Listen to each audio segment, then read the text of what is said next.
Hello, y'all, and welcome to another edition of me. I'm Whitney. Welcome to the channel. I am a gifted empath that decided, you know what? I'm going to use channel and tarot and my gifts all together, and I'm going to go on YouTube. That's what I decided to do. So take what resonates, leave what doesn't. Okay. I've been doing this for a really long time, over 10 years now, and I know my message is strong, and I know it's dedicated to somebody. So don't force it. If it doesn't work, it doesn't work. You know, no sweat off anybody's back. If you want a personal reading, okay, whitneymoonshine@gmail.com. Okay, I can help you with your readings. I can help you with your mind. I can help you with your direction. I can help you with your spouse. I can help you with your hexes. I can help you. All right. I work with spirit. I work with spirit every day to bring these messages out, and I do take it seriously. Okay. We're going to dive right into it right away here with this, Andreophilus and Seer, which is the Queen of Swords and the Six of Swords riding along with the Emperor. Okay. The Four of Swords and the Ten of Swords. Wow. Okay. So it seems like somebody was in kind of like, almost like, I don't know, the prime of their life, right? They spoke it all. They did it all. They traveled. They moved forward. They were willing to compromise some of their own demands to get their future going. They were an emperor. Okay. They were resilient on a lot of things, a lot of spectrums. Okay. Until all of a sudden they hit a wall and they have to heal. Something hurts them. Something comes up from the past. Somebody dies. Relationship ends. Somebody gets hurt, and they're forced into the Four of Swords. And the Four of Swords is healing. The Four of Swords is coming back from war. You know, something that you're not quite prepared for, some PTSD, some long-term disability, something like that. Okay, and that shoots somebody into the Ten of Swords because then they become betrayed in the world that they just got into. Right? It's like getting that job that you've always wanted, and then a week into it, you get into a car accident and you're hospitalized for like 6 months or 4 months. Okay, it's like something like that. There's the Magician, the Knight of Cups, the Three of Pentacles. Here we go, the Chariot, and the Three of Wands. Okay, here we go. So, whatever world that you were in where you had to leave from recently, okay. I think a lot has happened since then. Okay. Hold on. I am now just having a fucking heat flash like usual. I don't know. A day doesn't go by where I don't have some type of fucking heat flash. Here we go. Oh, holy macaroni. This candle is so freaking hot, and it needs to burn because it needs to burn. I can't blow it out now. Okay. Can't put it out now. Okay. So that's a part of the analogy. There's the sun. You can't burn out the sun. Okay. You literally can. If you do, they got to put a new light bulb in. Okay. So there's magic where your truth lies. Okay. Whatever the world is that you got into that you had to take a break from, the only reason why you had to take a break from it is because there's another road or another company or another person. There's something else, okay? They wanted to get you in the world so then you knew that you could do it, right? You weren't meant to stay in it at that time. You had to leave it to come back to it. Okay. And sometimes we leave jobs, you know, like we weren't really planning on doing it. And then we go out and we do all this other stuff, and then we return and we were like, sorry, you know, I kind of had to go out and do all that stuff. Right. Some people, they have a mission and they have to travel. They have to go places. They have to do things. They have to up and move. They have to change addresses. They've got to change jobs. They've got to change, you know, because they have to go and meet other people, and they got to get other parts of their mission done, and things got to get done. Okay. People take that shit very seriously. Other people see it as, irresponsible, right? you know, when you jump from job to job, people call that irresponsible. Like there's something wrong with you, right? They never stop to think maybe you're that kind of person and it's not easy for you to fit into places. And that's a big deal, you know, because you're there to do work, you're there to do mission work. You have to meet people's expectations, you know, on the job, and there's jobs that people are going to want you to do, and if nobody likes you, then none of that mission can get done. So what's the fucking point of being there, right? It's like everything just gets wasted, right? It's like okay, literally this is the analogy. You have a fuel truck, you're driving around with all this fuel, you go to a camp, hey, you know, I'm going to say it, that's solar power only. Literally the sun. Okay. And you're like, are you fucking kidding me? Like, what am I going to do here? My fuel doesn't need anything here. Like they're using something else far beyond my stupid fuel. Okay. But what you don't realize is the solar power camp.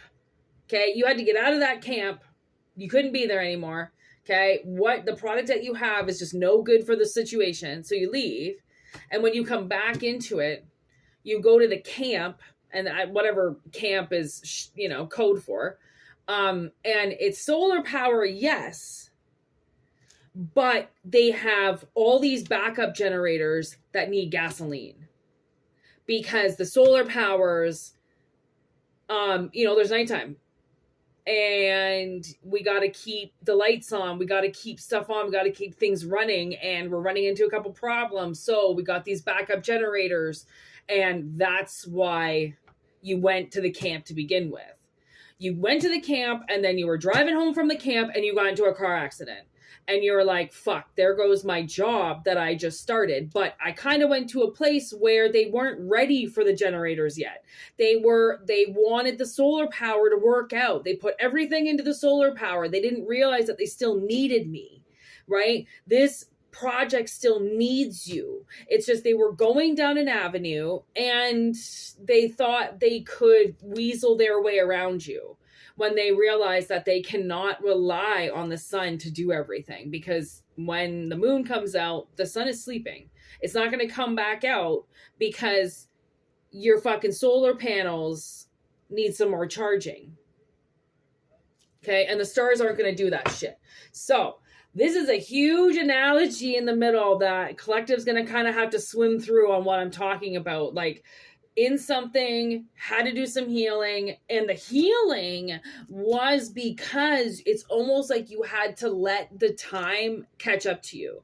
I think you were too far in the future, right? You were too far in the future to a world that wanted to change so fast, but didn't realize that the changes that they were making were, again, too far into the future. Right? You realize that, yeah, we're in future times, but we still use pioneer things. We still tap trees. We still use cast iron. We still cook on fire. Like, yeah, the pioneer days are done, but, you know, anybody in 2024 knows that some of the ways that they did it back then are actually easier and way more productive than the cheap generic versions that are coming out trying to say that they want to save you some time and some money, when really they just want to make you a lazy piece of shit that spends all of your money as opposed to actually doing something. And that's what you got to be. It's like we're going into a time now where like I said, people are getting lazy, which means robots are being bought because people just want things to be done for them. They don't want to work anymore. So as we evolve, Collective has to realize they have to go into a career or into an industry where robots cannot do that job. They still need people to be there. Whether or not robots are in the background, they still need humans to physically be there, because humans are still going to go out and shop. They're not going to let their robots go shopping for them. Unless it's groceries and shit, then yeah, they probably will. But the fun stuff, the girls are still going to want to do. And the men, okay, the redneck men are not sending robots to the store to get them anything. Okay, the entitled pussy men will send the robots, but the the manly men, the fucking redneck men that are really having a hard time with how this world is changing right now will not conform to this. This is what I'm talking about. Okay, because those lazy bastards that want to stay at home and don't want to move and just want AI on their face, awesome, let them do it, because they have to get out of the way for the ones who actually want to work. Because we don't want to sit at home all day. We'd like to go pump some sewage, because a robot's not going to do that either, right? They're not going to do the dirty, disgusting jobs that a man has to actually climb up there and do. So it's like, as we evolve, like, I mean, even as a server and as a bartender, that career is going down the drain. Like, these restaurants, like, there will always be the mom and pop restaurants that will never do it that way, but these mainstream wannabe cool restaurants will get rid of all their wait staff to become the new millennium, which is right now. So we are moving into a very scary world, but it's a very scary world that incorporates whatever it is you're doing, which is why I chose the green. These lights, every time I change the lights, I swear to God, it matches something in the reading. And I went to green and I was like, this is a money reading. By far, this is a money reading, because you went into something, you became the emperor at it. You became fucking top dog. You did it. You grounded it. You made the money. And I said, I mean, I gave you a week in it. A week was probably a year. Okay. Or 2 years or a decade. I mean, you were in it as it was changing. But now once people realize is that they can't fully take you out of it. They always need you. Same with tarot readers. A robot can't do this job. Right? They can't play cards and fucking read them. Like, I mean, sure, yeah, they could probably shuffle cards and have the decks programmed into them on what the card says, but they're not going to be able to channel the message. They're not going to be able to talk about their childhood when this analogy is coming through, right? They're a robot. So I just keep staring at this card. It's just staring at me. Okay, that's a huge message, because, you know, to do that, I mean, and that's why, like, a lot of the trades out there, like a lot of the electricians and the plumbers and stuff like that, like, their jobs are going to be there forever. Like, they can get robots for certain aspects of the job, but for the most part, like, people, like, any laborer out there, right? I mean, I can't really say that, because that's going to change too, but everything's gonna fucking change. Everything's gonna fucking change, and then we're all gonna die. Did you see how that came out? I don't know if that's true or false, man. I was just trying to rhyme. Short journey, brand new. Look at. So this is what they're kind of talking to you about, where it's like, whatever you were in, you're going to go back into, and this from here to there is a very short journey. It's not going to take you very long to where you are to where this next phase is. Okay. So congratulations, I heard. Okay. Congratulations. Take what resonated and leave what doesn't. Okay. If you want to dive more into this, obviously whitneymoonshine@gmail.com. If not, it's totally cool. Awesome if you like the video, if you actually like the video, and you know, take whatever advice you can get. Take what resonated. Always remember, it's for entertainment purposes only. It doesn't necessarily have to be for somebody. You know, it could just be the analogies. It could just be the advice. It could be whatever the fuck you want. Whatever you use it for. Okay. Thank you so much for watching. And yeah, personal readings are fully on. And I've got an Instagram account going right now, which is kind of just puts up the thumbnail right away as I put it up. It's in the about section of the channel. Okay. There's a direct link to it if you want to go onto that, check it out. Apparently the Instagram is going to be a long journey for me. I kind of say, like, I don't know when I'm going to get off it. I don't know. Yeah, I don't even know why the fuck I'm on it, to be honest. But, like, it's just something to do, I guess. It's something to promote. I don't know. It's just a platform, whatever. Maybe it is going to be a long journey. Maybe they're telling you that this has been a long journey. I don't fucking know. Like, I mean, your side hustle, your trades, I mean, you will craft them and master them for your whole life if you really like to do it. So I can only imagine what starts off as something you just like to do and become something that you master in. Like, that's pretty badass. So take what resonated, leave what doesn't. Okay. And yeah, peace out. Have a really great week. And till the next ones, be safe. Okay. And watch your back. Just namaste. All right. Peace out.